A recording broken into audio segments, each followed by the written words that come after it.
Hello student, my name is Nandini. स्वागत है आप सभी का एक बार फिर से इस न्यू करंट अफेयर सेशन में। आज के सेशन में हम जानेंगे कि कैसे रशिया ने प्रतिबंधों का उड़ाया है मजाक और क्या उस पर लगे हुए जो प्रतिबंध हैं वो सारे फेल कर गए हैं, उनका कोई मतलब नहीं निकला है। इस पर भी आज के सेशन में हम बात करेंगे। उससे पहले मेरी आपसे एक छोटी सी रिक्वेस्ट है, अगर आप हमारे चैनल पर नए हैं तो हमारे चैनल को सब्सक्राइब कर लीजिए और वीडियो को लाइक कर दीजिए, क्योंकि जितने लोग भी हमारे चैनल पर आते हैं, वीडियोस देखते हैं, उसमें से केवल 5% लोग ही हमारे चैनल को सब्सक्राइब करते हैं। तो आप नए हैं तो चैनल को सब्सक्राइब कीजिए, ठीक है। तो हम अपने टॉपिक पर वापस आते हैं। अगर हम बात करें कि किस देश पर कितने प्रतिबंध लगे हैं, है ना, कौन सा देश सबसे ज्यादा प्रतिबंध झेल रहा है आज के टाइम में, वर्तमान समय में, अगर हम उसकी बात करें तो इस लिस्ट को अगर हम देखते हैं तो रशिया जो है दुनिया का रशिया पर दुनिया के सबसे ज्यादा प्रतिबंध लगे हैं। लगभग 18,000 से भी ज्यादा प्रतिबंधों का सामना रशिया आज के समय में कर रहा है, ठीक है। उसके बाद नंबर आता है ईरान का, सीरिया, उसके बाद आता है नॉर्थ कोरिया, बेलारूस, म्यांमार और वेनेजुला। ये कंट्री हैं जिन पर सबसे ज्यादा प्रतिबंध लगे हैं। लेकिन नंबर 1 पर है, नंबर 1 पर है, मतलब रशिया पर सबसे ज्यादा प्रतिबंध लगे हैं। लेकिन वर्ल्ड बैंक की एक रिपोर्ट के अनुसार रशिया बन चुका है अब एक high income country. High income country क्या होता है उस पर भी हम आज के सेशन में चर्चा करेंगे। लेकिन अगर वर्ल्ड बैंक के हिसाब से अगर हम बात करें तो वर्ल्ड बैंक हर साल एक रिपोर्ट जारी करती है। इस रिपोर्ट में वो बताती है कि कौन सी कंट्री हाई इनकम कंट्री है या लो इनकम कंट्री है या लोअर मिडिल इनकम कंट्री है या अपर मिडिल इनकम कंट्री है, कौन सी ऐसी कंट्री है। तो अगर हम वर्ल्ड बैंक के हिसाब से बात करें तो वर्ल्ड बैंक 4 कैटेगरी में कंट्री को डिवाइड करती है। किन आधार पर डिवाइड करती है कि उस देश के नागरिक, औसतन नागरिक कितना साल भर में कमाते हैं, मतलब एक व्यक्ति साल भर में कितना अर्न करता है किसी कंट्री में। इस आधार पर कंट्रियों को 4 कैटेगरीज में डिवाइड किया जाता है, जो होती है हाई इनकम कंट्री, उसके बाद होती है अपर मिडिल इनकम कंट्री, उसके बाद होती है लोअर मिडिल इनकम कंट्री और सबसे लास्ट में आती है लो इनकम कंट्री, है ना। तो जैसा कि मैंने बताया कि रशिया बन चुका है एक हाई इनकम कंट्री, ठीक है।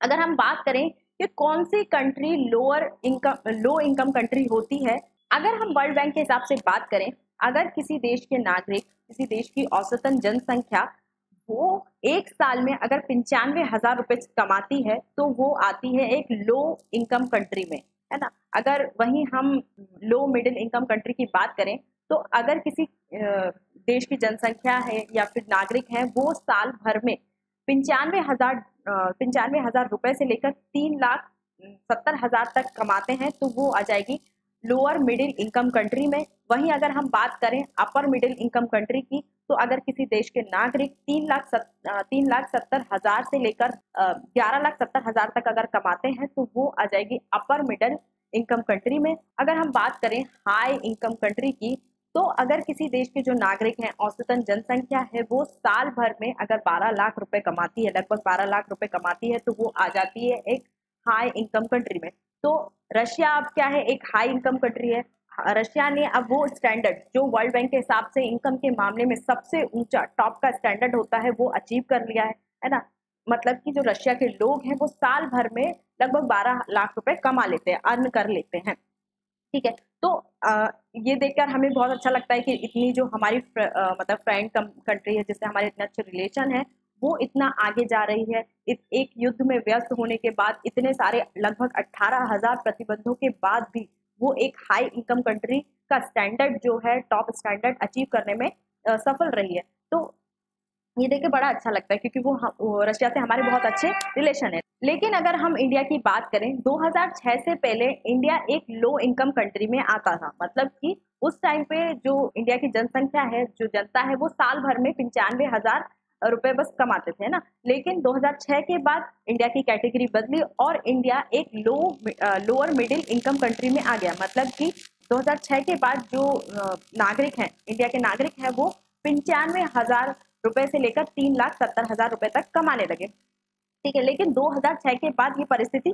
चेंज नहीं हुई, अभी तक वैसी ही बनी हुई है और इसमें अभी तक कोई प्रोग्रेस नहीं दिख रही है। तो सबके मन में ये सवाल उठता है कि कब इंडिया भी एक हाई इनकम कंट्री या अपर मिडिल इनकम कंट्री की लिस्ट में या कैटेगरी में शामिल होगी, ठीक है।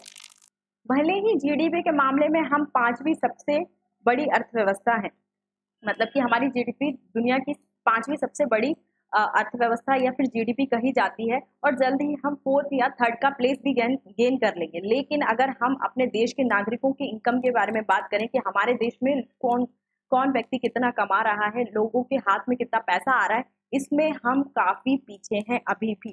ठीक है, रशिया इसमें हमसे आगे है, इवन चीन भी हमसे आगे है। इवन जो चीन है वो भी हमसे आगे है। चीन 1990 के दशक में एक लो इनकम कंट्री था, उसके बाद 1996 के बाद उसने एक लंबी छलांग लगाई और अब वो एक अपर मिडिल इनकम कंट्री है ना। लेकिन अगर हम इंडिया की बात करें तो इंडिया अभी भी एक लोअर मिडिल इनकम कंट्री है। अपर मिडिल इनकम कंट्री में कब कन्वर्ट होगा ये कहने में अभी थोड़ा सा मुश्किल है, और इसमें अभी इंडिया को थोड़ा टाइम लग सकता है। ठीक है, लेकिन अगर वहीं हम इंडिया की बात करें तो इंडिया में प्रॉब्लम ये है कि इंडिया में जो पैसा है वो एक छोटे से ग्रुप के हाथ में है, और यहाँ पर जो आर्थिक समानता है, जो इकोनॉमिकल डिस्पैरिटी है वो बहुत ज्यादा है। पैसा कुछ लोगों के हाथ में होने के कारण जो कुछ लोग हैं वो बहुत कम, जो लोग हैं वो एक लग्जरियस लाइफ जी रहे हैं, और जो कुछ लोग हैं, जैसे कुछ लोग ऐसे हैं कि जो बीपीएल से भी नीचे आते हैं, है ना, तो वो उनके पास खाने तक के पैसे नहीं है और किसी के पास बहुत ज्यादा पैसा है। तो जो इकोनॉमिकल डिस्पैरिटी है, आर्थिक असमानता है, वो इंडिया में बहुत ज्यादा है। तो इंडिया को पहले इस प्रॉब्लम से लड़ना पड़ेगा, उसके बाद ही कुछ हो सकता है कि इंडिया एक अपर मिडिल इनकम कंट्री या एक हाई इनकम कंट्री बन पाए। लेकिन अगर हम बात करें कि रशिया ने ऐसे कैसे कर लिया, कैसे वो एक हाई इनकम कंट्री का जो टैग है वो अचीव करने में सफल रहा, तो अभी जैसा कि हम जानते हैं कि रशिया में युद्ध का माहौल है। रशिया और यूक्रेन का युद्ध चल रहा है और रशिया मिलिट्री पर बहुत ज्यादा खर्च कर रहा है ना। उसे मिलिट्री में बहुत सारे जो सिपाही हैं उनकी भर्ती करनी पड़ रही है। तो जो गांव से लोग हैं उनको अब रोजगार मिल रहा है ना। और मिलिट्री के जो सिपाही हैं, रशिया उनको बहुत ज्यादा पेमेंट देता है, हाई सैलरी देता है। अब जो गांव के लोग थे जिनका 25 से 30 हजार रुपए सैलरी थी, अब उनको बहुत ज्यादा हाई सैलरी मिल रही है। इस कारण जो निचले स्तर के लोग हैं उनको रोजगार मिलने के कारण अब जो रशिया एक हाई इनकम कंट्री में आ गया है। अगर हम बात करें तो रशिया के जो लोग हैं लगभग 12 लाख रुपए साल भर में कमाते हैं, लेकिन इसका जो पूरा भार है वो रशियन गवर्नमेंट पे आ रहा है। इस कारण से अब रशियन गवर्नमेंट प्लान कर रही है कि वो जो टैक्सेस हैं उनको बढ़ाए। जो मतलब अब वो क्या करेगी, रशियन गवर्नमेंट टैक्स बढ़ाने के लिए प्लान कर रही है। तो अब जो टैग था कि रशिया में बहुत ज्यादा कम टैक्सेस लिए जाते हैं, वो टैग रशिया से छिलने वाला है ना।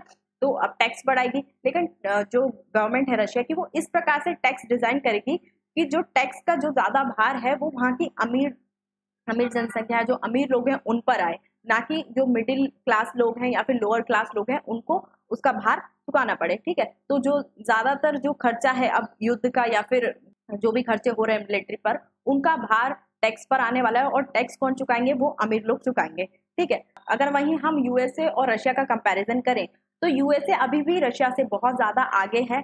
यूएसए की अगर हम बात करें तो यूएसए में नागरिक है वो साल का $40,000 से लेकर $50,000 तक कमाते हैं, और वहीं अगर हम रशिया की बात करें तो ये जो आंकड़ा है ये $14,000 के आसपास ही सिमटा हुआ है।